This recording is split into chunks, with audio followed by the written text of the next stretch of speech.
Between 2011 and 2013, 936 allegations of sexual abuse by the Catholic clergy were reported.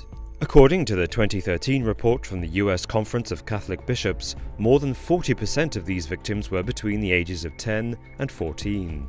Then, hidden reports of paedophilia started to emerge from as far back as the 1940s. In 2014, Pope Francis revealed that as many as 1 in 50 priests is a paedophile. How was the illicit activity of a 2,000-year-old organization with 2.2 billion members overlooked for so long? And whose interest was really kept in mind? The safety of the victims or the image of the Church?